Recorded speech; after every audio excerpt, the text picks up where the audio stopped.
Es la tarde en el continente americano. Cuando anochece en Europa y amanece en Asia, así cae la tarde en el continente americano y transcurre la noche y el amanecer en el resto del mundo. La tarde.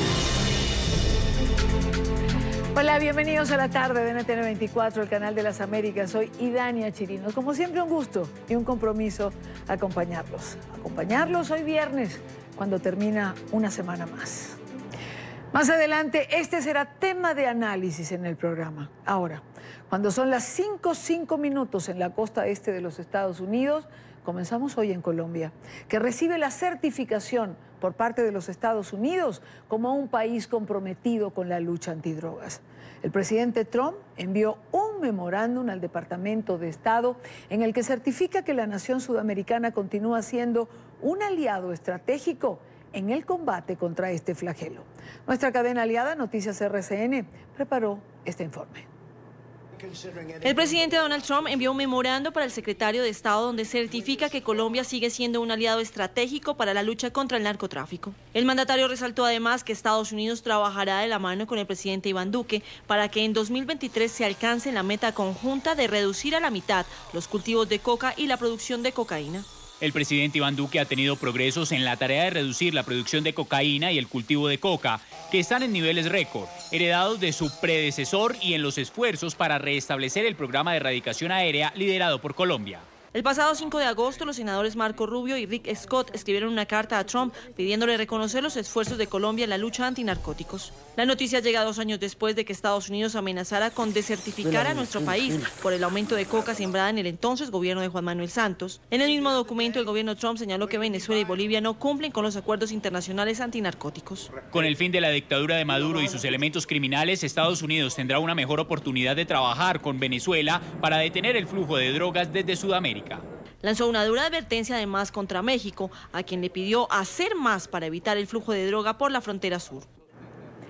Por su parte, el gobierno de Colombia celebró la certificación. El canciller Carlos Holmes Trujillo aseguró que el memorándum del presidente Trump es la muestra del buen momento de la cooperación entre ambas naciones y destacó los resultados en erradicación. Para el ministro de Relaciones Exteriores, Carlos Holmes Trujillo, la certificación de Colombia por la lucha antidrogas es producto de la decisión del gobierno de combatir la producción de drogas en el país. Entre el 7 de agosto y el 31 de diciembre de 2018, se erradicaron 30.435 hectáreas de coca. Y entre el 1 de enero y el 11 de julio, se erradicaron 40.606 hectáreas.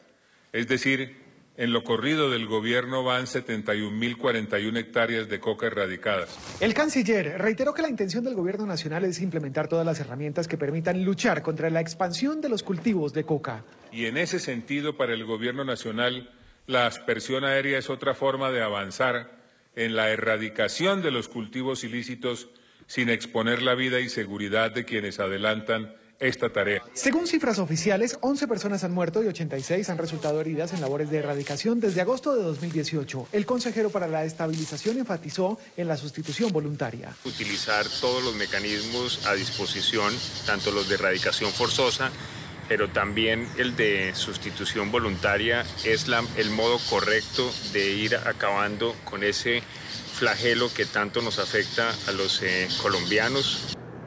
Desde los Estados Unidos también hay reacciones ante esta certificación que la administración Trump ha otorgado a Colombia. Es una noticia muy buena porque después de la decisión del presidente el año pasado de amenazar con la desertificación, esto demuestra que Colombia ha hecho progresos muy importantes en combatir el flagelo de la cultivación de coca. Muchos de nosotros estamos preocupados de que iban a desertificar a Colombia porque la cultivación bajó, pero no bastante. Y fue un paso bastante positivo. El tema del narcotráfico es complejo. Yo creo que nadie entiende el flagelo del narcotráfico mucho más que los colombianos. Y Colombia también tiene instituciones lo suficientemente fuertes para manejar este debate sobre la erradicación aérea, el cultivo ilícito, cómo tratar de proveer alternativas. Es un trabajo bastante difícil, pero yo creo que al fin y al cabo el Congreso estadounidense y la Casa Blanca, no importar quién esté en la Casa Blanca, quieren ver que bajen esos números. A la vez, la responsabilidad es nuestra también, porque vimos la cultivación incrementar pero también vimos que la demanda de los Estados Unidos también incrementó del 1.5% en 2014, ahora a más de 2 millones de personas que usan cocaína. Y esa es la forma de combatir y ganar esta guerra, es bajando las personas que consumen la cocaína. Pero siempre y cuando Colombia demuestre que está trabajando conjunto con los Estados Unidos para combatir este tema, es algo que se debe certificar y se debe reconocer, especialmente siendo un aliado tan importante para los Estados Unidos. Y en esta parte del programa nos acompaña Óscar Palma. Él es profesor de la Facultad de Ciencias Políticas, Gobierno y Relaciones Internacionales de la Universidad del Rosario en Bogotá, Colombia. Profesor, muy buena tarde, gracias por acompañarnos. Hola, buenas tardes, ¿cómo están? Pues aquí vamos, profesor, aquí vamos con esa noticia de la certificación. Colombia finalmente pasó el examen después de tantas dudas de si iba a ser certificada o no. Sí, es correcto. El país estaba de cierta forma esperando que esto pasara. Hubo, por supuesto, una preocupación grande hace algunos meses cuando Donald Trump hizo unas declaraciones de cierta forma descalificando al gobierno de Duque, al punto en el que se rumoraba que no nos iban a certificar. Pero a partir de ese momento, digamos que hubo una serie de rectificaciones, incluso por parte del mismo Trump, que dijo que el gobierno de Colombia de hecho había hecho un esfuerzo positivo en la lucha contra las drogas y pues de ese punto se entiende que en este momento pues tengamos esa certificación de Estados Unidos, tal cual como creo yo esperábamos los colombianos.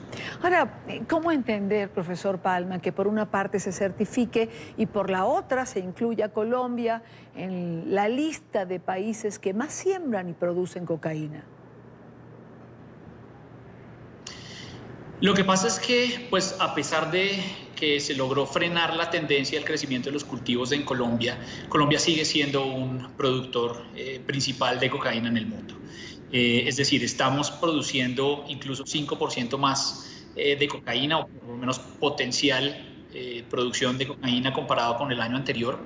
Y eso quiere decir que sí, estamos sacando más cocaína al mercado, al mundo, pero que estamos haciendo un esfuerzo por reducir el fenómeno. Entonces, digamos, la realidad es clara, tenemos mucha coca todavía, la hoja de coca está en Colombia, tenemos un potencial de producción superior aún, pero se reconoce que el gobierno está haciendo el esfuerzo para reducir esto. Y digamos que la certificación es un reconocimiento explícito de esto. Están, digamos, de acuerdo en trabajar en conjunto con Colombia para reducir el fenómeno y falta mucho por hacer, pero sí se entiende que el gobierno de Colombia está haciendo un trabajo conveniente, positivo para lograr esta reducción. Digamos que se reconoce el que no hayan crecido los cultivos por primera vez, porque si vamos a la cifra, estamos hablando de 1.000 hectáreas, 1.000 y pico de hectáreas. Esto de alguna manera es significativo, pero ¿también es quizá un reconocimiento político? Digamos que la reducción es de 2.000 hectáreas. Esa reducción, digamos, en términos de las cifras que tenemos en este momento, no es significativa e incluso está en el margen de error. Puede que sea un poco menos, puede que sea un poco más de 2.000, puede que sigamos igual, pero lo importante, según lo ha dicho el gobierno, incluso Naciones Unidas, el reporte del CIMSI, es que se frenó la tendencia, es decir, no seguimos con ese potencial crecimiento con el que veníamos en los años anteriores en las cifras de las hectáreas cultivadas, y eso es un reconocimiento que se hace desde afuera. ¿Hay política en esto? Por supuesto. Siempre hay política, en los estados es normal, en las relaciones bilaterales es normal que haya política de por medio. Muy seguramente la Cancillería ha hecho un esfuerzo para que se haga este reconocimiento del gobierno de Colombia trabajando para la reducción de estos cultivos. Y la certificación, en esencia, es un documento político también. Claro. Entonces, por supuesto que hay política, pero sí hay un reconocimiento a la labor de este gobierno en la reducción, o por lo menos en frenar la tendencia que teníamos súper progresiva de crecimiento de los cultivos ilícitos. Profesor Palma, ¿a qué se expone un país cuando no es certificado por Estados Unidos o qué pierde? La certificación es un mecanismo importante para Estados Unidos entender que hay un país que está trabajando en ciertos temas que son del interés nacional de los Estados Unidos y que le permite recibir una serie de contribuciones, una cooperación internacional, una serie de ayudas. Entonces la certificación implica que Colombia puede recibir una serie de diferentes tipos de ayudas por parte de Estados Unidos. Caso contrario, si no tuviera la certificación, sería muy difícil obtener ayuda económica, militar, comercial, de desarrollo, de la que fuera, por parte del gobierno de los Estados Unidos. El memorándum que envía el presidente Trump señala que se comprometen a trabajar conjuntamente Colombia y Estados Unidos para reducir a la mitad cultivos y producción para el 2023. Le pregunto, profesor Palma, ¿es factible cumplir esa meta? Es difícil, es difícil. Obviamente es el futuro, no podríamos saber si lo vamos a lograr, si no lo vamos a lograr. Tenemos que ver cómo siguen las políticas internas para ver si la tendencia es progresiva en los años que vienen. Difícil, muy difícil. No es imposible, por supuesto, y en esto digamos que es bueno tener la ayuda de Estados Unidos, que se ratifique el compromiso mutuo de los dos países, diciendo vamos a reducir la producción y las hectáreas de cultivo, pero en esto hay algo que no se discute mucho y son los niveles crecientes de consumo de cocaína a nivel global, sobre los cuales Colombia poca posibilidad tiene de actuar. Si el mundo entero no acuerda una serie de políticas, de visiones para reducir los consumos o para descriminalizar los consumos de varias de las sustancias ilícitas, el problema va a ser difícil, es decir, no va a ser fácil solucionarlo. La aspersión aérea, el glifosato, tan criticado, ¿pueden ayudar? Sobre esto hay posiciones, digamos, en disputa.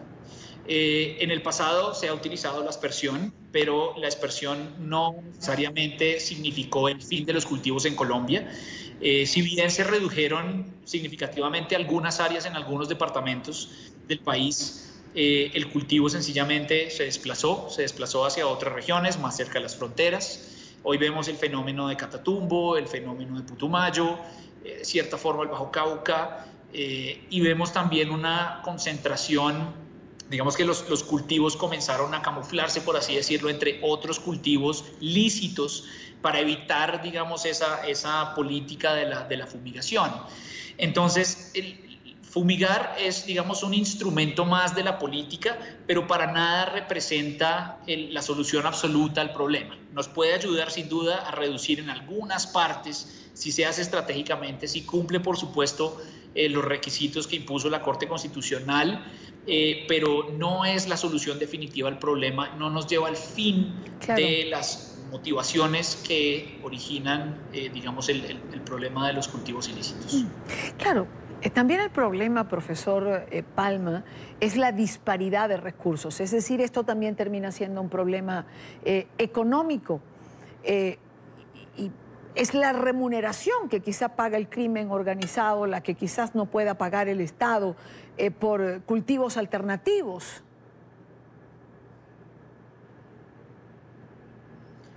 Es relativo, porque digamos que las personas que cultivan, los campesinos que están en las regiones, son los que menos ganan en la cadena de producción y tráfico de estupefacientes, incluido por supuesto la cocaína. Las grandes ganancias, los grandes capitales están en las personas que trafican, en los miembros de organizaciones, bien sea en Colombia, bien sea en Centroamérica, en Brasil o en México. Ahí es donde están las grandes ganancias, los grandes capitales. Entonces, el factor económico, si bien es importante, no es la explicación de por qué las personas en las regiones terminan cultivando hoja de coca. La explicación en estos casos va más por la falta de una infraestructura física, económica, social que soporte otro tipo de economías diferentes a la hoja de coca. Nosotros no podemos sencillamente decirle a los campesinos cultiven X o Y producto si no tienen la posibilidad de sacarlo de forma competitiva al mercado. y eso implica tener una presencia muy sólida de las instituciones nacionales, de las instituciones regionales, de las instituciones locales, y eso es exactamente lo que no pasa en estas regiones. Hay unos vacíos de poder, hay una ausencia del Estado considerable en estas grandes regiones, en estas regiones que producen, y por eso es difícil romper esos ciclos de la economía ilegal. Para el campesino promedio podría no ser muy diferente tener unas ganancias de unos productos legales versus la coca o la cocaína, pero los grandes capitales están en manos de quienes distribuyen, quienes venden afuera, y por supuesto el microtráfico en las grandes ciudades. Quiero agradecer a Óscar Palma. Gracias, profesor de la Facultad de Ciencias Políticas de la Universidad del Rosario. Gracias por acompañarnos. Buena tarde. A ustedes muchísimas gracias. 4:20 minutos en Bogotá, en Lima. Revisamos otros temas que hacen parte de la agenda informativa de este día.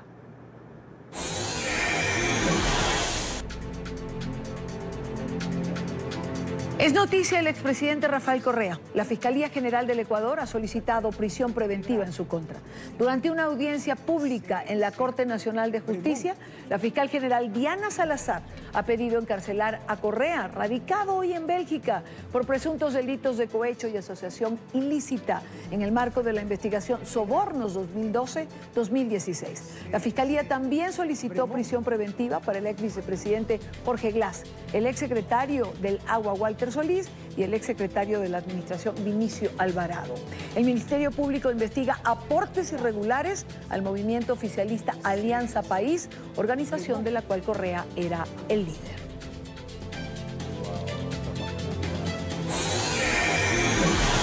Es noticia el expresidente de Panamá, Ricardo Martinelli, porque hoy se conocerá el fallo en el juicio que se desarrolla en su contra.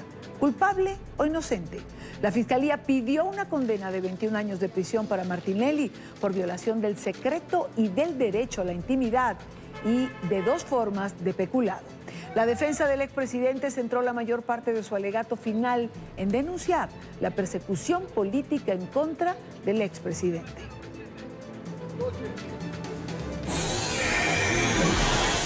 Es noticia la identificación de 2 de los asaltantes del robo de la Casa de Papel, de la Casa de la Moneda. La Casa de Papel es la serie de Netflix. Pablo y Edgar Tenorio, primos entre sí, fueron reconocidos por sus familiares gracias a los videos de las cámaras de seguridad difundidos por las autoridades. Los investigadores informaron que el tercer hombre que ingresó hasta la bóveda y cuya identidad no ha sido revelada aún tendría antecedentes penales. Los detectives del caso indicaron que posiblemente los primos Tenorio habrían abandonado la ciudad contando con la ayuda de un hombre y una mujer luego de cometer este robo.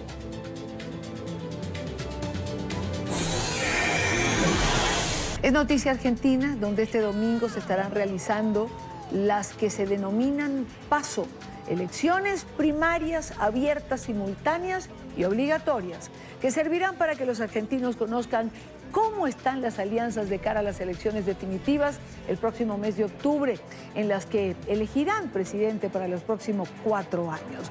Los binomios han cerrado sus respectivas campañas. Cada uno apuesta por la victoria. No volvemos al pasado. No volvemos al pasado. Lo único que ha producido Macri son 4,5 millones de pobres. Encarar una tarea que va a ser muy difícil porque lo que viene no es nada fácil.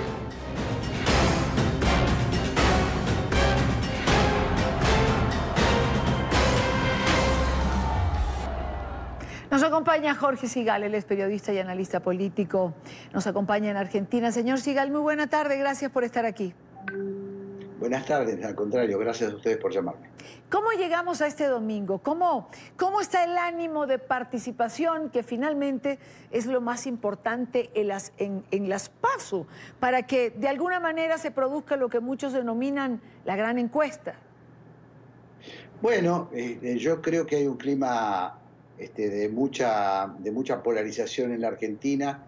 Eso ha hecho que tenga participación, por lo menos lo que se ve a través de las redes sociales, lo que han sido los actos de cierre de campaña, de mucha convocatoria de los dos principales coaliciones que están en pugna, ¿no es cierto? El Frente Juntos por el Cambio, que es el que integró el presidente de la Nación junto con Miguel Ángel Pichetto, una incorporación de parte del peronismo a la alianza de gobierno, y el Frente por Todos, que encabeza a Cristina Fernández de Kirchner como vicepresidente, aunque el presidente nominado por ella es Alberto Fernández, ¿no?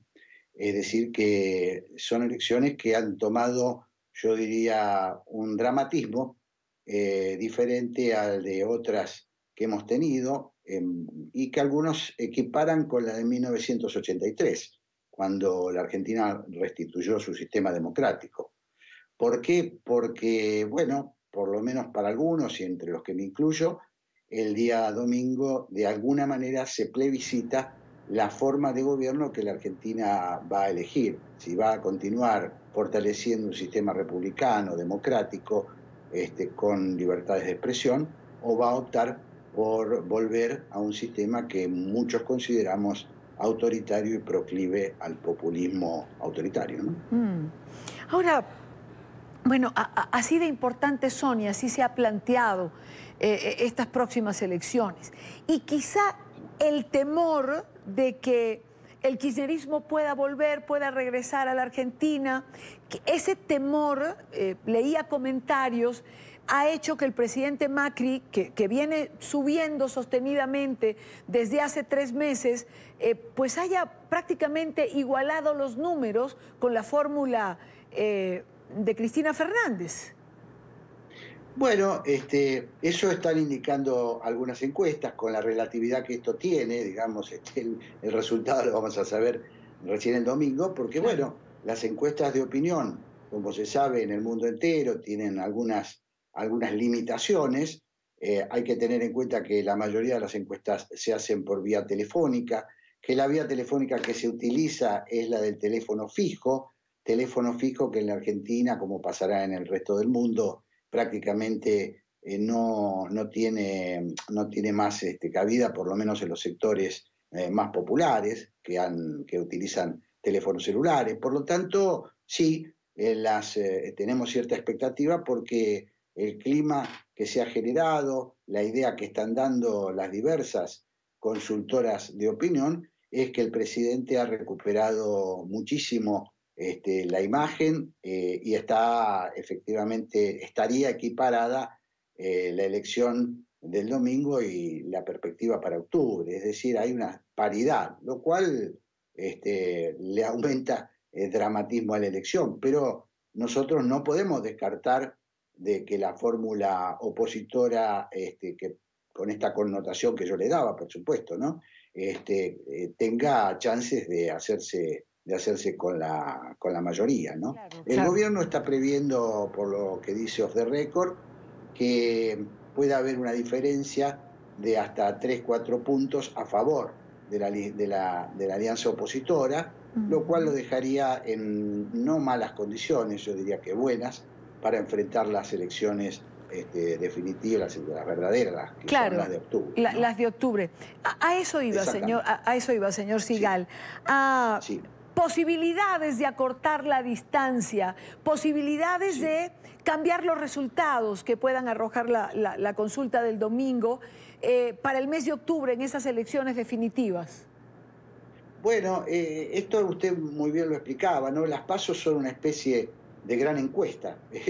No es lo que ha intentado la ley, pero en definitiva, como no hay compulsas internas en ninguna de las listas que se presenta, que ese es el sentido de las primarias, se han convertido en la verdadera consulta nacional. Es decir, lo que los encuestadores quizás no pueden dar con precisión, lo va a dar el resultado de las PASO el día domingo.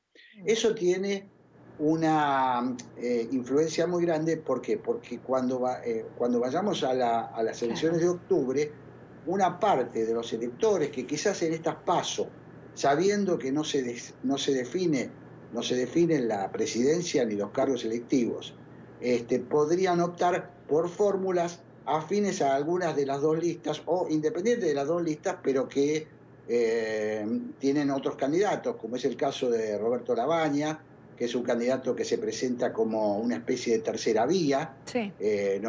Dice, nosotros no vamos ni con el oficialismo, ni con lo malo de ahora, ni con lo malo de antes. Un poco esta es la consigna que ha buscado imponer Roberto Labaña. Hay otro sector que está encabezado por Gómez Centurión, un hombre que fue funcionario del gobierno y que se presenta en este caso por separado.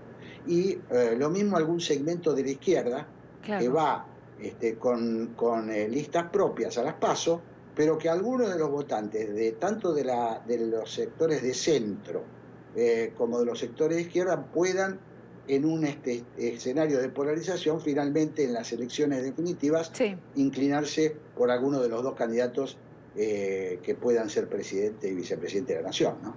Claro. Esta es la expectativa que se genera, por eso la posibilidad de que los resultados, un resultado de poca diferencia entre los candidatos del oficialismo con los de la oposición, aunque sea perdiendo, lo deja a Macri, Pichetto deja esa fórmula en condiciones de en la primaria o eventualmente en el balotaje que se defina un triunfo, ¿no? Claro, ahora, señor Sigal, usted ha señalado que en estas elecciones se definen dos modelos de país, es decir, apuntalar a un sistema republicano, democrático, o volver al pasado, al populismo, al autoritarismo.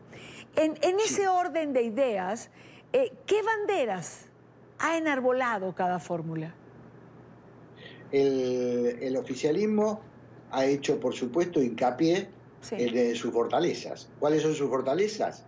Que efectivamente tenemos 4 años de respeto de las libertades públicas, que tenemos hace 4 años respeto a la división de poderes. Ha habido fallos que han sido adversos al gobierno, ha habido fallos a favor, pero el gobierno puede presentar que ha habido una justicia independiente, un gobierno que tuvo minoría parlamentaria y pudo mantener la gobernabilidad del país, un gobierno que pudo también desarrollar obras importantes en materia de infraestructura, que en la Argentina tiene un atraso gigantesco.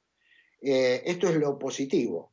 Y por supuesto ha sido más cauto para explicar las dificultades económicas, porque es el gran, digamos, punto débil que tiene el gobierno, porque en estos 4 años no ha podido, ha tenido que concentrar su esfuerzo en, digamos, que las cosas no se desmadren del todo, pero ha sido una etapa muy crítica para la economía argentina. Han influido mucho la herencia recibida por este gobierno, la necesidad de hacer algunas reformas macro que siempre tienen un costo social indeseado, y eso ha producido, a pesar de que al principio hubo una reducción del índice de pobreza, que en la Argentina es, yo diría que una herida enorme, una herida insultante para un país que produce alimentos, tener alrededor del 30% de la población bajo la línea de pobreza.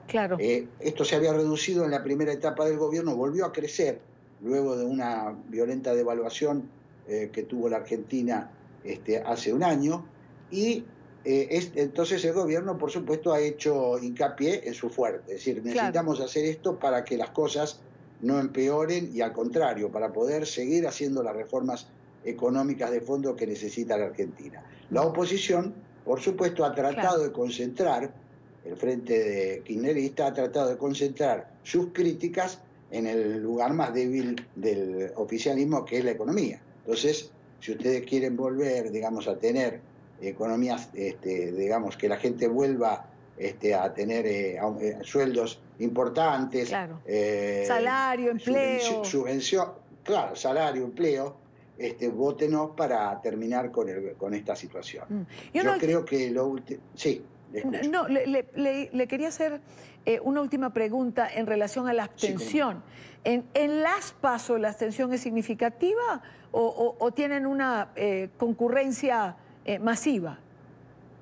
Mire, en la Argentina hay por tradición, en general, una buena concurrencia a las urnas. Hay el sistema de voto obligatorio, más allá de las penalidades que prácticamente no existen, ha generado en la Argentina una costumbre, que es que la gente va a votar. va a votar. Es un deber cívico que se cumple.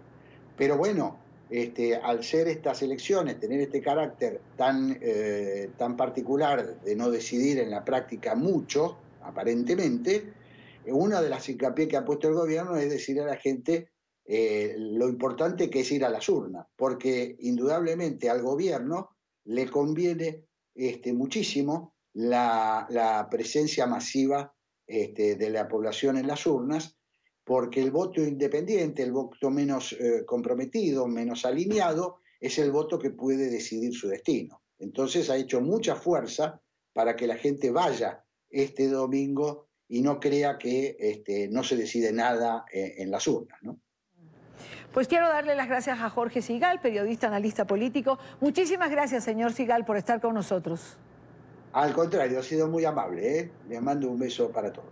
A esta hora nos acompaña Leticia Álvarez. Ella es vocera de la Coalición por los Derechos de los Inmigrantes y Refugiados de Tennessee. Ella en este momento se encuentra en Mississippi. Digamos que las organizaciones de apoyo a inmigrantes se han visto saturadas y han venido de otros lugares a ayudar a las que operan en Mississippi. Ella está cerca de la procesadora de alimentos donde ocurrió, o una de estos lugares donde ocurrió esta redada. Señora Álvarez, ¿cuál es la situación al día de hoy? Gracias por estos minutos. Sí, como lo mencionaba, hemos venido a organizaciones del sureste y también de otros estados a apoyar a nuestros hermanos y hermanas en esta solidaridad ante esta situación.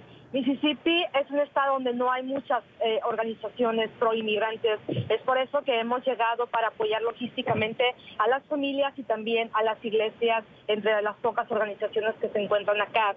La situación es que, bueno, hay un caos aún, ¿verdad? Un poco de desorganización en cuanto a hay que coordinar tanto la ayuda humanitaria, pero también el apoyo a las familias. Estamos también trabajando con los consulados de Guatemala y México para poder tener información puntual de las familias, ya que algunos familiares no encuentran a los detenidos. Los detenidos los han llevado a diferentes puntos de detención, que son 2 en Luisiana, 1 en Mississippi. Pero bueno, esto es lo que se está dando hasta el día en estos centros de atención a las familias instalados en diferentes iglesias alrededor de las plantas procesadoras de comida. ¿Qué ha pasado, por ejemplo, con las personas que han sido liberadas? ¿Han tenido la oportunidad de conversar con ellos? ¿A qué procesos van a ser sometidos? ¿Qué viene ahora para ellos? Bueno, aún yo creo que se está viviendo el shock, ¿no?, de todo lo que ha pasado. Estamos proviendo también el apoyo psicológico, el apoyo espiritual que algunas iglesias están dando a estas personas que fueron ya liberadas. Como mencionábamos en un momento también, algunos menores de edad que fueron liberadas entre las mujeres embarazadas. Y bueno, lo que sigue es que es importante que cada uno entienda en cuál estatus está su caso. Si tienen una orden de supervisión, están bajo libertad condicional, si van a necesitar representación legal.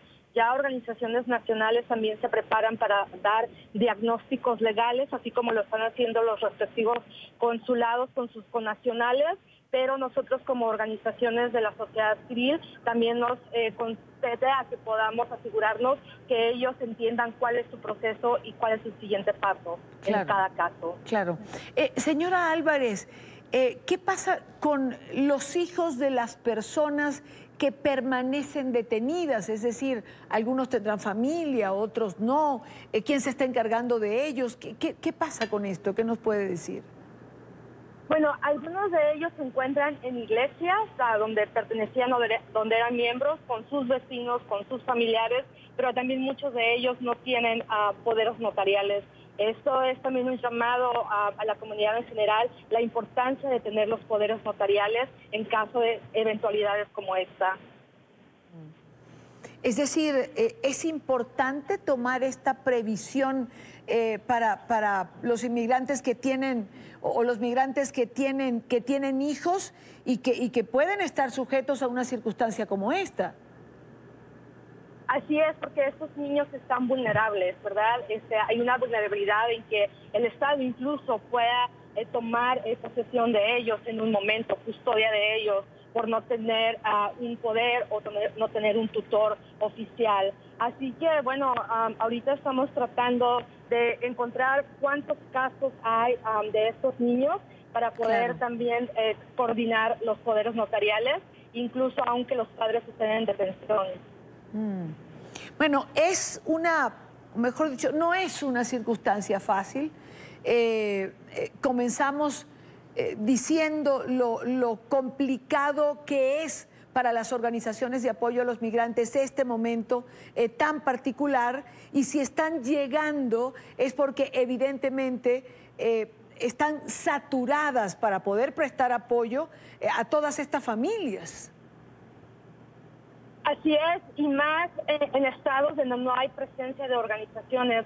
Por eso un mensaje importante en la comunidad en general es que se afilie a una organización para cuando pasan estas situaciones. Es más fácil colaborar, tener una colaboración y una sinergia que nos puede ayudar a encontrar resultados más pronto. Por ejemplo, eran ya 24 horas de la redada y ni siquiera los consulados por protocolos internacionales sabían qué nacionalidades eran los detenidos.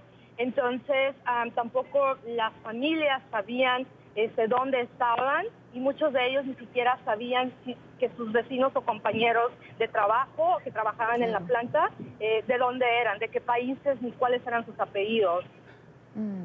Sí, definitivamente es una situación bastante complicada. Leticia Álvarez, vocera de la Coalición por los Derechos de los Inmigrantes y Refugiados de Tennessee. Muchísimas gracias, señora Álvarez, por atendernos en estos minutos.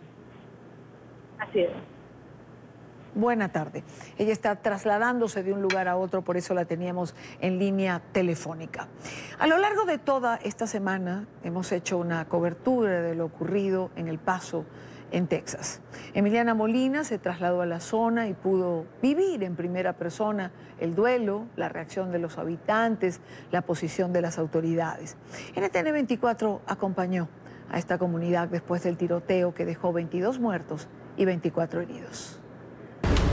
Los demócratas piden más legislaciones, medidas más fuertes para el control de armas en Estados Unidos. Aquí a mi izquierda podemos ver las pancartas que tienen todos. Es una manifestación más que todo pacífica, pero en ocasiones algunas personas a favor y en contra.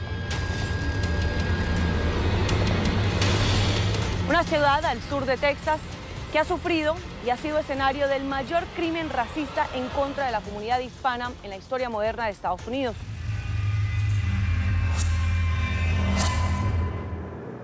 Esta tarde Emiliana está con nosotros en el programa. Quería compartir con ella y compartir con ustedes lo que ha sido su experiencia. Emiliana, gracias, bienvenida.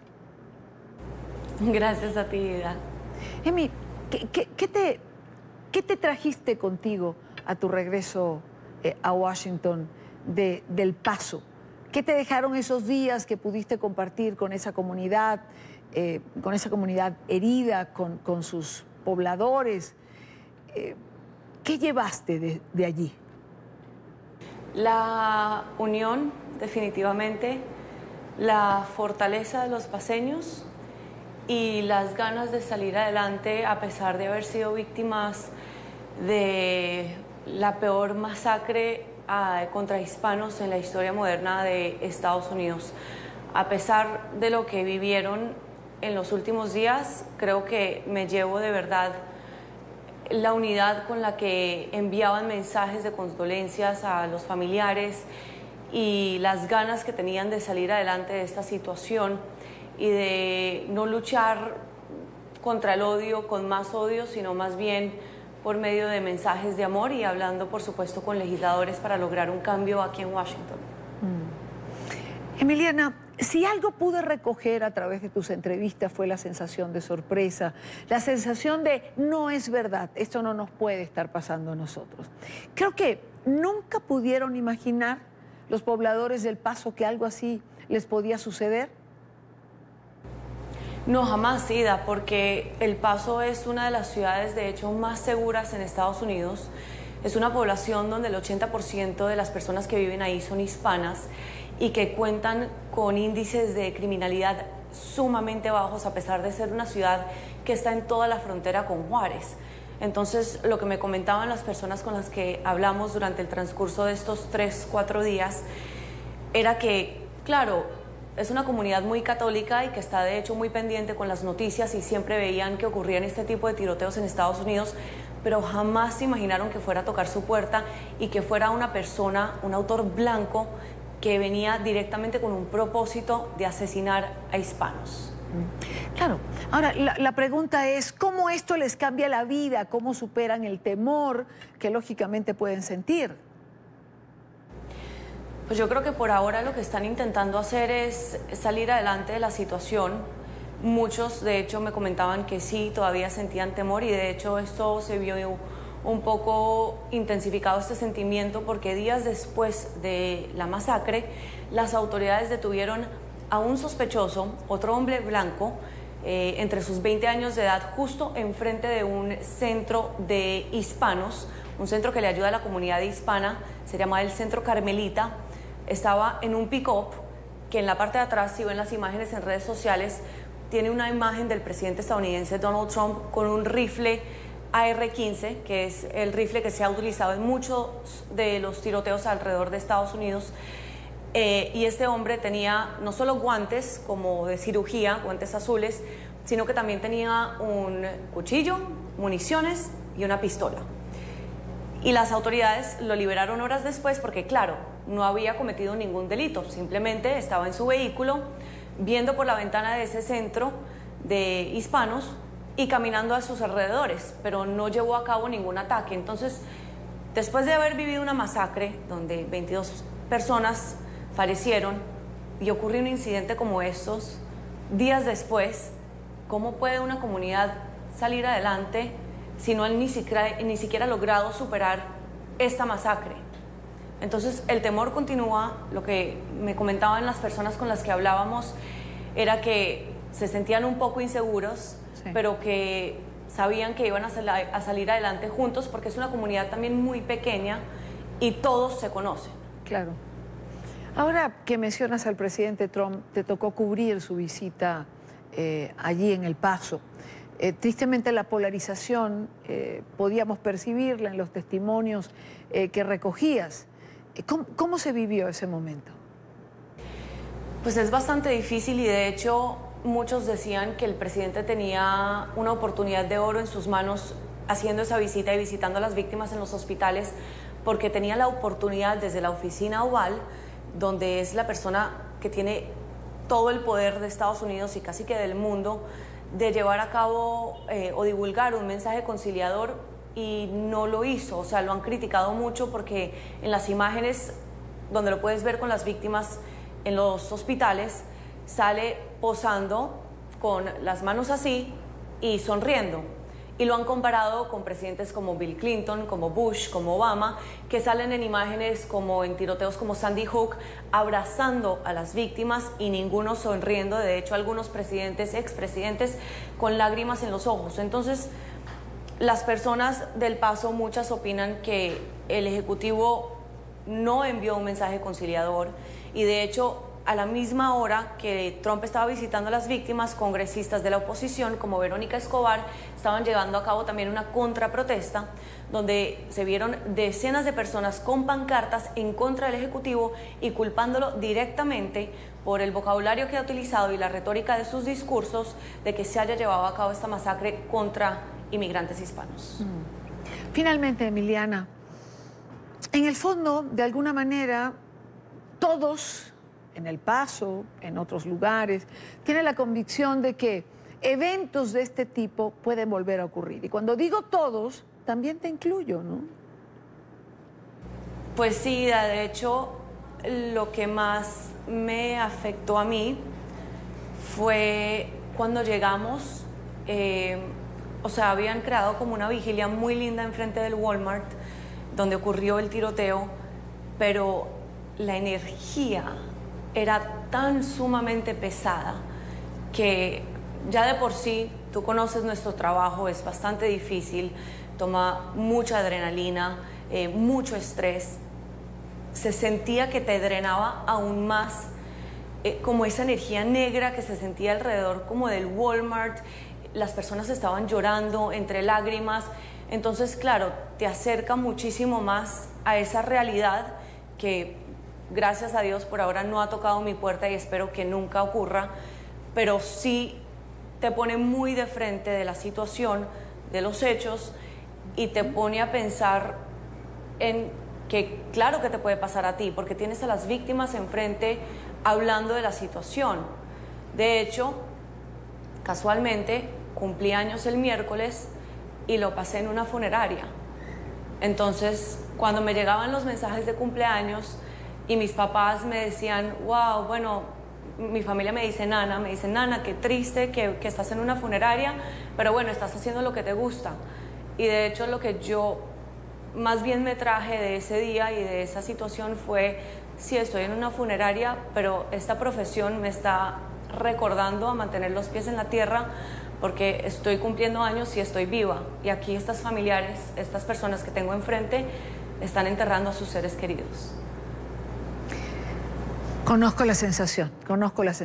He tenido que cubrir terremotos, deslaves en fechas importantes, como personas, como individuos que somos, y sin embargo hemos tenido que estar allí en medio del dolor de otros, ¿no? Emiliana, gracias por compartir tu experiencia y tu vivencia de estos días posteriores a lo que es la masacre más grande en una década en los Estados Unidos. Gracias por estar aquí. Gracias a ti, Mida. Te mando un abrazo más grande para ti. Igual. Y a propósito de los recientes incidentes por armas de fuego en los Estados Unidos, las mochilas a prueba de balas se han convertido en un elemento básico para el regreso a la escuela de miles de estudiantes. Esta semana, especialmente tras los 2 tiroteos registrados en Ohio, en Texas, ha aumentado la venta de estos artículos. En Miami, Paola Serna tiene el reporte. Paola.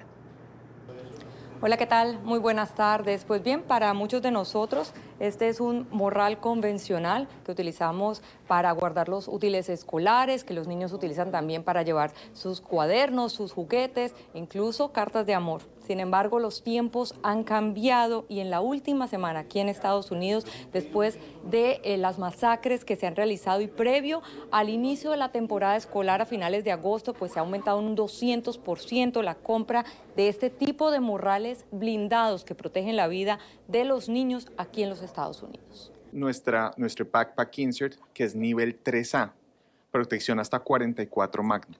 Viendo todos los riesgos que estaban pasando en las escuelas y los atentados que están pasando constantemente, lastimosamente, en el país, nosotros como compañía tenemos la obligación y el compromiso de salvar la vida. Por eso sacamos este tipo de producto, el Backpack Insert MC Armor, que es un blindaje rígido, que lo que va a permitir es que no va a tener el niño bajo peso, va a tener mayor protección y va a tener menor trauma al momento del impacto, que eso es lo que nosotros tenemos con la compañía, que contamos con un equipo de investigación y desarrollo para sacar las nuevas tecnologías. Es importante destacar que este tipo de morrales blindados no son vendidos a cualquier persona. Quien desea adquirirlos debe pasar por un proceso previo. Que lo puede usar cualquier niño. Y tenemos nuestro insert. Simplemente el padre así, abre el morral, introduce donde dice Strike Face dentro y pone los útiles del niño. Como lo estaba diciendo, es blindaje rígido, lo que va a permitir menor trauma y menor peso. Simplemente pone los útiles escolares del niño, lo cierra y lo manda para la escuela. Dios no quiera, al momento del ataque se le entrena al niño que lo ponga como un escudo y tenga esta parte de protección. ¿Y ese entrenamiento quién lo realiza? Nosotros tenemos la parte de distribuidores, también contamos con especialistas que asesoramos cómo usar nuestros productos. Como nosotros tenemos 47 puntos de distribución a nivel nacional. Entonces, estamos de la mano con los profesionales en la industria de seguridad para proporcionamos el servicio y el producto para la tranquilidad de los padres. Tenemos una alianza comercial con los gun stores acá en los Estados Unidos. ¿Por qué? Porque nosotros queremos que nuestros productos caigan en las manos adecuadas, ya que ellos le hacen un background check, un pasado judicial y saben a quién entregarlo. Nosotros tenemos una trazabilidad de producto. Es como un cereal que tiene un arma de fuego, ¿no? Como nosotros no estamos en la parte de dañar al ser humano, sino protegerlo, pero nosotros también contamos con este tipo de cereales para tener una trazabilidad y sabemos a quién se le vendió y queremos, vuelvo y digo, que caigan las manos adecuadas para proteger. Estos morrales tienen un peso de un poco más de 1 libra y un costo de alrededor de $250 y particularmente en esta tienda durante la última semana se han vendido ya 350 unidades. Desde Miami informó Paola Serra para NTN 24. David Smolaski, coordinador para los refugiados venezolanos de la Organización de Estados Americanos, exiliado político, es nuestro invitado en la tarde de hoy. David, bienvenido, buena tarde. Buenas tardes, Idania, muchísimas gracias por la invitación y saludo a todos los que nos están viendo a esta hora. No, gracias a ti por acompañarnos. Wow, gracias, fue emotivo compartir ese video que acabo de poner al aire y además me gustaría preguntarte igual cómo te sientes, ¿no? Cuando tanta gente reconoce además el trabajo que has hecho en este tiempo. Con alto sentido de la responsabilidad, Idania. Nunca me imaginé que estando exiliado iba a tener el reconocimiento, pero al mismo tiempo los ojos de jefes de estados de la región, de cancilleres, de congresistas y sobre todo de millones de venezolanos. Sin embargo, pues a pesar de que he estado 2 años injustamente desterrado de mi país, separado de mi familia, de la gente pues que uno quiere, de vecinos, de amigos de toda la vida, del clima de uno, la idiosincrasia. Siempre tuve claro que desde el exilio me iba a reinventar, pero me iba a reinventar con el mismo fin, que es contribuir a que nuestro país tenga libertad, tenga democracia, tenga Estado de Derecho, abunden las oportunidades especialmente para los más jóvenes y seguir haciendo lo que amo, que es servir por vocación y convicción, porque yo soy un servidor público innato, creo. Recordemos cuando saliste hace 2 años. Tomaste la decisión de irte, lo hiciste por Brasil. Lo recuerdo porque una vez estando en Brasil me llamaste y te pude entrevistar, fue la primera entrevista que diste en ese momento. ¿Cuánto tiempo te tocó salir? ¿Cuánto tiempo te tomó salir?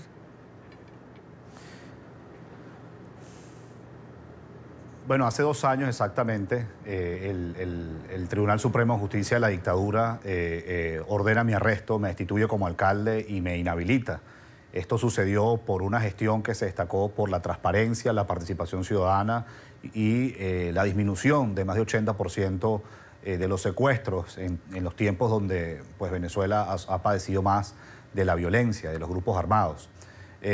Además, participé en distintas protestas pacíficas y no violentas, era uno de los que convocaba y yo siempre decía que como alcalde hay que caminar y masticar chicle a la vez, hay que resolver los problemas locales, pero al mismo tiempo hay que confrontar a la dictadura que genera una crisis humanitaria, que viola los derechos humanos, que colapsa nuestra economía.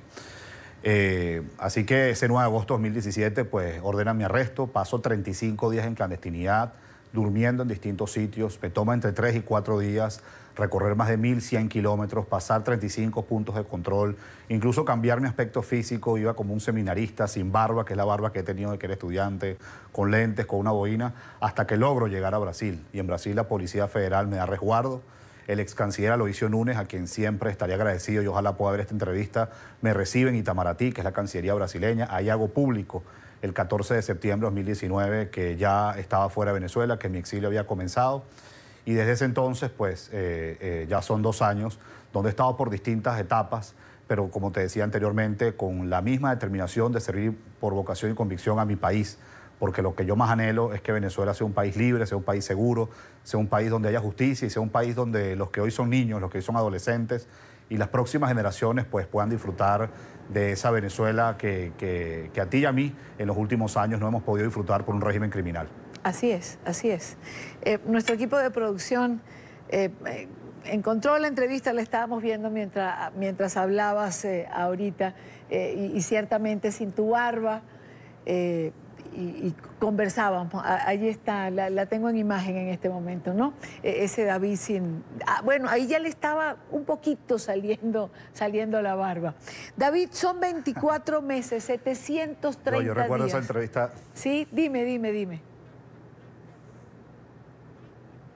No, perdona que te interrumpí, que recuerdo esa entrevista, fue la primera que di, y ya una vez que se sabía que estaba en Brasil, y me acuerdo que estaba como una especie de cuartico, yo no tenía en ese momento ni dónde llegar, no sé dónde vivir, y siempre estaré muy agradecido contigo y Dania por haber dado esa exclusiva, y la gente así pudo conocer más dónde yo estaba. No, agradecida estoy yo, que siempre tienes un espacio y un tiempo para compartir con nosotros.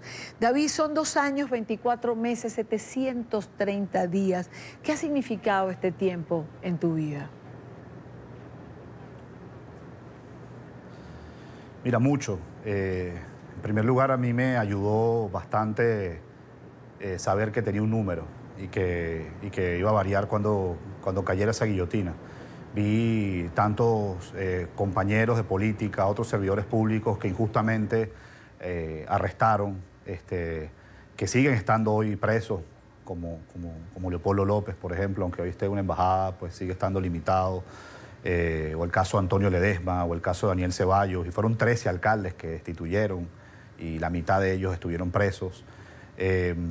Ver a tantos otros líderes salir, pues sabía que en cualquier momento me podía eso suceder. Eso me preparó para la clandestinidad y me preparó para el exilio. Y siempre vi, Dania, el exilio como una oportunidad para seguir sirviendo a mi país. Sí. Y me inspiré también en importantes líderes latinoamericanos que pasaron por el exilio, y perdóname que me extienda: Rómulo Betancourt de Venezuela, Fernando Enrique Cardoso de Brasil, Ricardo Lagos de Chile. 3 líderes que llegaron a ser presidentes y contribuyeron a la democracia de esos países. En ellos me he inspirado. Viví más de 3 meses en casa de un amigo. Luego estuve en la academia, en la Universidad de Georgetown. Así empecé a visitar la frontera. Luego, pues ahora en la OEA, con el secretario general Luis Almagro, coordinando todo lo que tiene que ver con los migrantes y refugiados venezolanos. Y además de eso, en la ciudad de Washington, haciendo un esfuerzo muy importante desde el punto de vista diplomático para arrinconar a la dictadura y para lograr finalmente el cese de la usurpación. Una de las cosas que más he aprendido, sobre todo, es que hay muchas cosas en política y en diplomacia que se deben hacer y no necesariamente decir. Y yo muchas de las cosas aquí en Washington, cuando llegué y no había nadie, pues empecé a hacerlas para lograr resultados que hoy estamos viendo. Así que mi anhelo es poder volver, pero no solamente es que este servidor vuelva, sino que los más de 4 millones de venezolanos que hoy están desterrados puedan regresar. Porque yo creo que lo más hermoso que va a ocurrir en Venezuela y Dania no solamente será reconquistar la libertad y parir otra vez la democracia. Yo creo que nosotros no hemos digerido lo que será ese momento, que veamos a millones de venezolanos cruzando el puente en sentido contrario, no llegando a Cúcuta, sino a San Antonio del Táchira y los aeropuertos de Venezuela abarrotados de aviones, viendo a venezolanos llegar nuevamente y abrazándose con sus familias, llorando de felicidad porque nuevamente van a poder compartir una Navidad, un acto de graduación, un año nuevo con sus seres queridos. Esa es mi obsesión y yo tengo fe que lo vamos a lograr. Pero créeme que, o mejor, estoy de acuerdo contigo en que no lo hemos digerido, pero sí visualizado muchísimas veces. En reiteradas ocasiones, creo que todos los venezolanos visualizamos ese momento y lo digo también como venezolana. David, en el trabajo que has venido haciendo con la OEA, coordinando todo este grupo de tarea sobre la migración venezolana para culminar en un informe que te vi presentar, además en Medellín, hace un par de meses atrás, en la reunión de la OEA. Un mes. Un mes exactamente. Te tocó recorrer las fronteras y países, Colombia, Ecuador, Chile, Perú, pero eso también tiene que ser doloroso, porque lo ha sido para mí cuando tengo que ir a la frontera a reportar la situación. Tiene que ser desgarrador, o tuvo que serlo en un momento determinado. ¿Qué fue lo que más te dolió de lo que viste, quizás?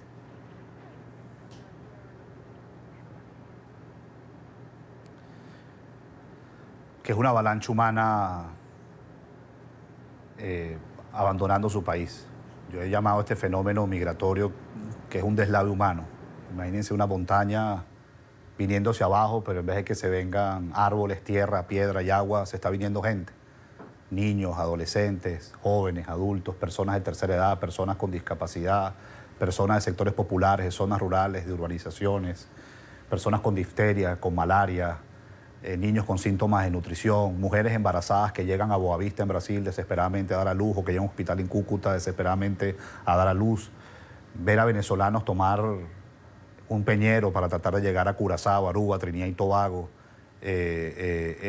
Digamos, yo y Dania, no quiero sonar petulante, yo empecé en política y como servidor público teniendo 19 años de edad, 20 años de edad, cuando era un estudiante de comunicación social de la Universidad Católica Andrés Bello. Recuerdo que la primera protesta que me tocó convocar y liderar fue por los asesinatos de los hermanos por el asesinato de los hermanos Fadul en el año 2006 y luego todas las protestas estudiantiles de 2007. Y pasar por el movimiento estudiantil, luego ser cofundador de un partido político, luego haber sido alcalde, pues evidentemente me ha dado el privilegio, si se quiere, de recorrer el país, conocer bien a Venezuela y tener distintos testimonios. Y te puedo decir, Idania, con toda propiedad, nunca he visto testimonios más desgarradores y nunca he visto algo más dantesco de lo que yo he visto en la frontera entre Venezuela y Colombia, entre Venezuela y Brasil, en nuestra frontera caribe, o cuando se va a Tulcán en Ecuador, o a Quito en Ecuador, o en Lima en Perú, o incluso en países lejos de Venezuela, como Argentina, como Chile, como México. Es el problema, es la crisis de migrantes y refugiados más grande de la historia de América Latina, sin formalmente estar en una guerra ni una catástrofe natural, y es la segunda más grande actualmente del mundo después de Siria. Por eso, la mejor solución para esta crisis de migrantes y refugiados es el cese de la usurpación. Solo con la salida de la dictadura, los migrantes y refugiados van a descender significativamente y habrá un incentivo para que muchos que hoy estamos desterrados podamos volver. No hay otra solución. Esa es la solución para que no se sigan yendo venezolanos y para que la familia no se siga desmembrando. Y creo que lo más, y otra cosa muy dura que he visto, y perdona que me extienda, Idania, es la separación familiar. Porque esta migración forzosa no se está dando que se va papá, mamá con su hijo. No, es que se va el hijo y deja a la mamá y el papá. Es que se va la mamá con el muchacho y deja al marido.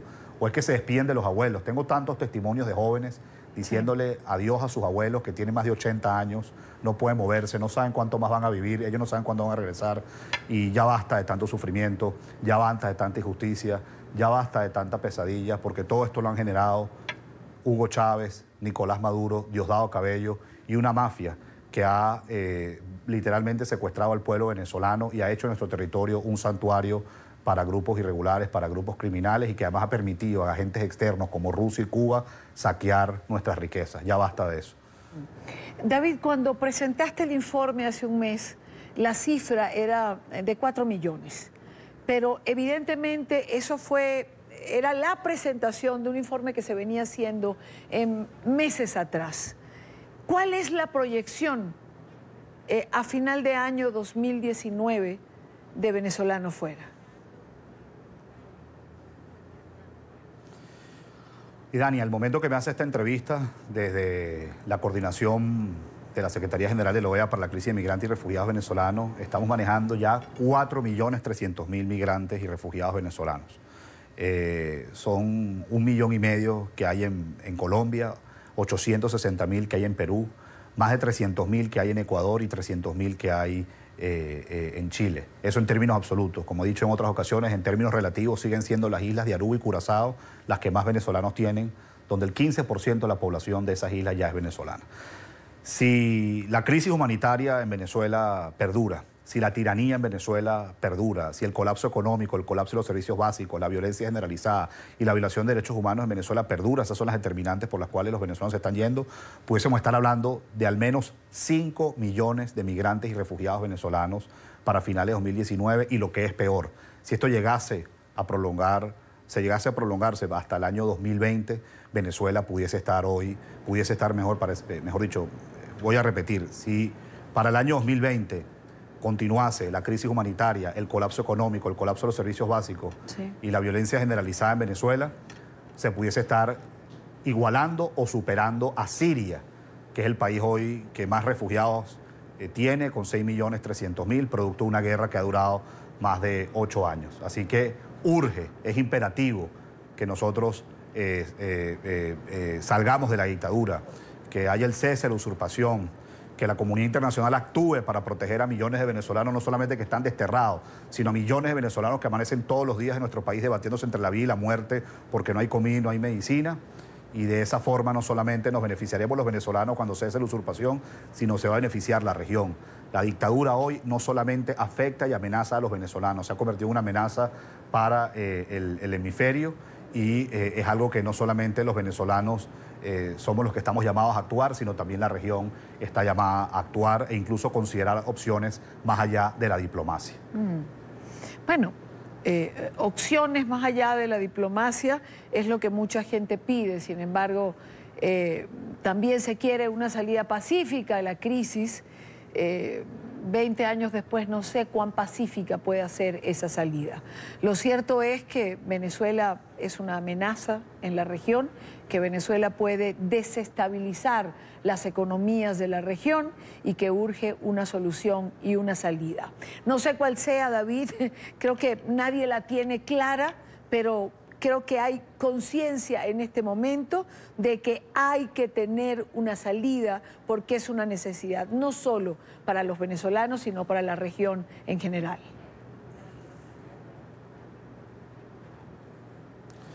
Correcto. Como decía anteriormente, lo que está sucediendo en Venezuela no solamente afecta a los venezolanos, sino afecta a toda la región. Y algo muy importante, Dani, que hay que entender, y que tú muy bien has dicho, ya son 20 años, no estamos enfrentando una dictadura clásica latinoamericana, no estamos enfrentando una dictadura convencional latinoamericana, estamos enfrentando algo peor. Esto es un Estado criminal, es un Estado mafioso, con las principales reservas de petróleo del mundo, con la 8ª reserva más grande de gas del mundo, con un país además que es bendito en minerales y con una posición geográfica estratégica. Hay muchos intereses externos que hoy sostienen a la dictadura. Hoy, ¿por qué Maduro se mantiene en el poder? Es un país que al menos tiene 1.200 generales, que son más que toda la OTAN. Hoy Maduro se mantiene en el poder por las armas, generando miedo en la población. Hoy Maduro se mantiene usurpando funciones en el Palacio de Miraflores por la proliferación de grupos irregulares como el ELN, pero también la proliferación de los colectivos armados. Hoy Maduro está usurpando el cargo porque ha desarrollado toda una economía criminal que está reemplazando el ingreso petrolero a través del narcotráfico, el tráfico ilegal de minería y el contrabando. Y eso está afectando, por cierto, directamente a los migrantes y refugiados, porque menores de edad, venezolanos menores de edad, refugiados, están siendo reclutados por grupos irregulares para tener un arma y para dedicarse a actividades ilícitas. Pero además quiero agregarte que hoy Maduro sigue cesando funciones porque tiene apoyos de agentes externos, específicamente Cuba, sí, Rusia, China y Turquía. Y entonces, ante eso, la comunidad internacional debe actuar. Por eso es que hay que considerar opciones más allá de la diplomacia, porque cuando se está en juego la vida de millones de venezolanos, existen protocolos en la comunidad internacional, existe legislación internacional a través del TIAR o a través de la responsabilidad de proteger de Naciones Unidas o a través del propio Consejo de Seguridad de Naciones Unidas para actuar en defensa y en la protección de millones que hoy su vida corre peligro por la crisis humanitaria y por la violencia generalizada que promueve la dictadura de Maduro. Y por cierto, no se trata solo de Maduro, hay que erradicar todo ese sistema mafioso, corrupto, que ha carcomido nuestras instituciones. David Smolansky, coordinador para los refugiados venezolanos de la Organización de Estados Americanos. David, un gusto tenerte, gracias por acompañarnos como siempre. Gracias, Idania, por la invitación, y yo espero, y estoy seguro que sí, que el próximo 9 de agosto del año 2020, esta entrevista la hagamos en Venezuela y que en ese momento digamos que se cumple un año de haber vuelto a mi país o tanto tiempo de haber vuelto a mi país y 3 años de haber salido, pero estando tú ejerciendo el periodismo en Venezuela y yo ejerciendo el servicio público en Venezuela. Gracias. Ojalá y así sea. Estaremos pendientes de la fecha y de ser así, te prometo que ambos lo vamos a hacer desde allá. Buena tarde, un abrazo.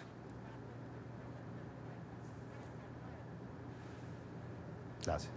Seguimos con más de la tarde. Este domingo se definirá en Guatemala quién será el sucesor del actual presidente Jimmy Morales. Se trata de un balotaje que será disputado por los candidatos más votados el pasado 16 de junio. Sandra Torres, del Partido Unidad Nacional de la Esperanza, y Alejandro Gianmattei, por Podemos. Quiero saludar en esta parte del programa a Edgar Gutiérrez, ex canciller de Guatemala. Señor Gutiérrez, bienvenido. Buena tarde para usted. Muy buena tarde, un gusto estar con ustedes. Igualmente para nosotros tenerle. ¿Cómo creer en un proceso electoral tan cuestionado por sí mismo y con candidatos señalados por corrupción o por mala gestión pública? Mire, el cuestionamiento del proceso electoral yo diría que es relativo. Aquí algunos sectores han hablado de fraude, pero en realidad se ha tratado de fallos técnicos, algo que ocurre en cualquier elección. No existe un patrón de lo que podríamos denominar fraude.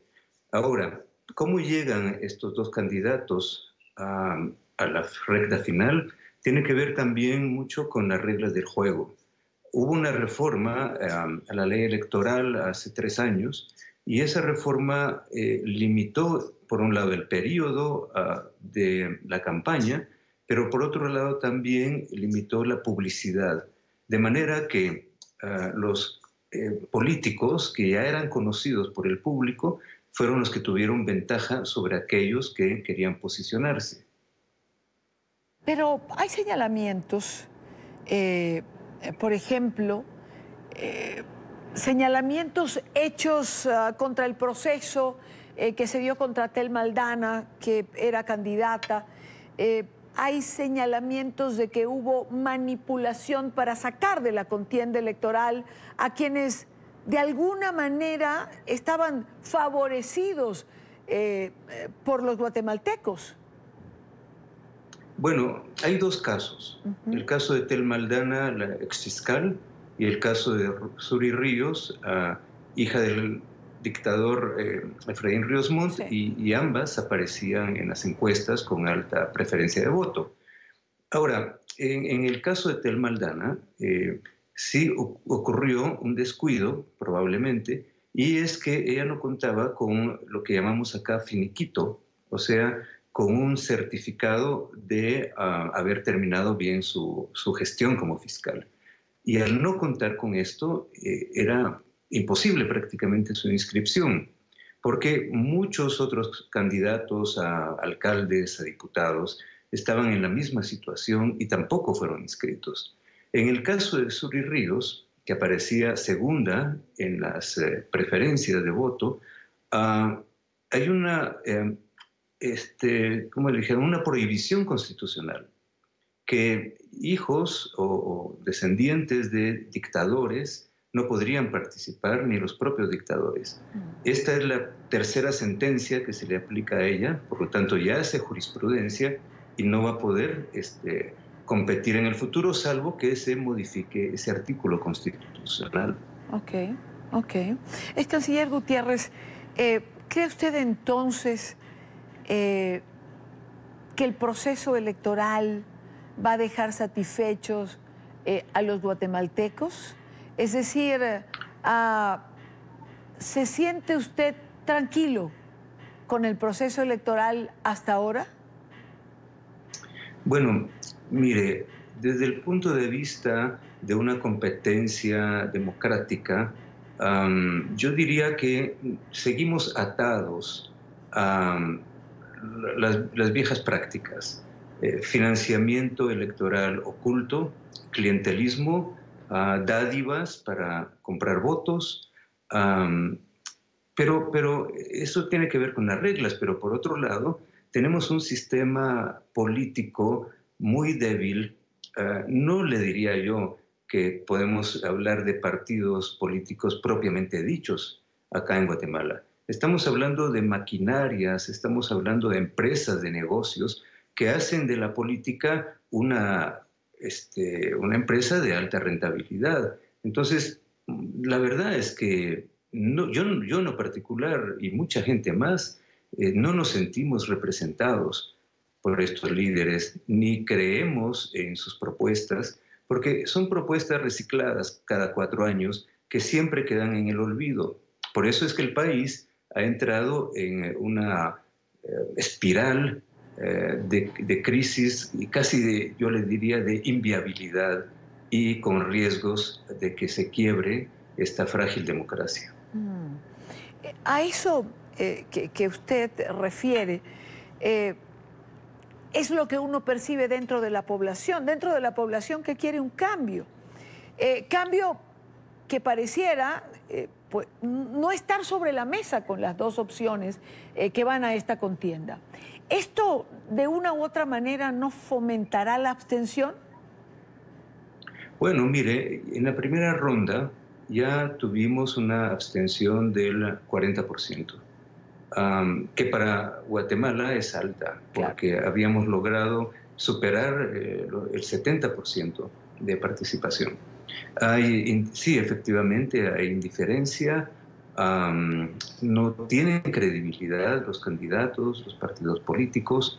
Sin embargo, sí hay una, como le dije, hay una cierta cultura, una cierta esperanza para participar en democracia. Lo que ocurre es que después de 35 años de haber retornado a la democracia, también hay un desencanto. Ya no se cree que la democracia resuelve los problemas básicos de la población. Empleo, seguridad, acceso a oportunidades de educación y salud. Ese es el problema de fondo. Claro, pero a ver, qué contradicción, porque no es el sistema, sino quien lo ejerce. Es la manera de gobernar, es quizás la corrupción que ha rodeado al presidente Morales. Y quizás esto ha llevado a que los guatemaltecos se quejen de la democracia, pero ¿es la democracia? ¿Es canciller? Bueno, es la forma como se ha ejercido y se ha abusado de la democracia. Efectivamente, un factor que golpea mucho a los guatemaltecos es la corrupción. Se estima que el 30-40% del presupuesto público se pierde en estos canales oscuros de la corrupción. Sí. Entonces, la gente no está cuestionando la democracia como tal, sino la forma como se está ejerciendo. Y la verdad no es solo el presidente Morales. Con el presidente Morales, en efecto, hemos caído, como decirle, a niveles insospechados, en corrupción, en ineficiencia, en colapso de instituciones.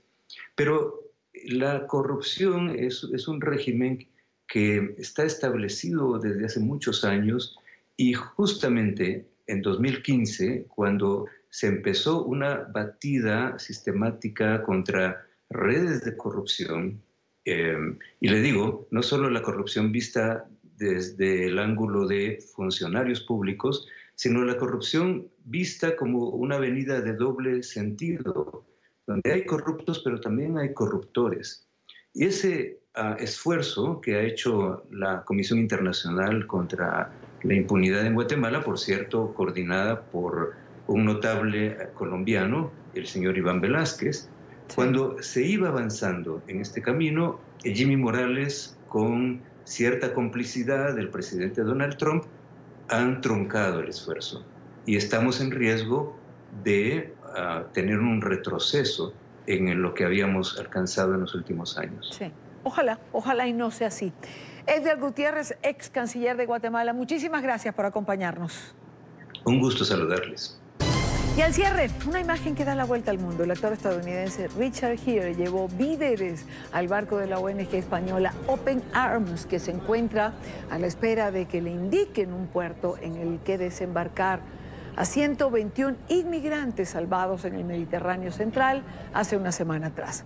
El actor de 69 años llevó a bordo cajas de fruta y habló con varios de los inmigrantes que huyeron de Libia en embarcación poco seguras antes de ser rescatado. Richard Gere hizo un llamado al mundo para que apoyen a estos inmigrantes que se encuentran en esta circunstancia. Estamos aquí en el barco del Open Arms. Acabo de llegar a Lampedusa y hemos traído tanta agua y tanta comida como hemos podido para todos en el barco. Creo que hay alrededor de 140 personas, tal vez 150. Sí, de todas partes, pero también de la tripulación. De toda África, y la tripulación es de todo el mundo también, sobre todo de Europa. Llegamos al final de la tarde de hoy. Recuerden seguirnos en nuestras cuentas de Twitter, también en Instagram, cuyas direcciones siempre están en pantalla. En mis cuentas personales leo sus comentarios. Gracias por habernos acompañado en esta semana. Termina la tarde, comienza la noche. Jefferson Beltrán estará con ustedes en minutos. Y nosotros el próximo lunes a la misma hora para compartir, debatir, analizar la agenda informativa del día. Buen fin de semana para todos.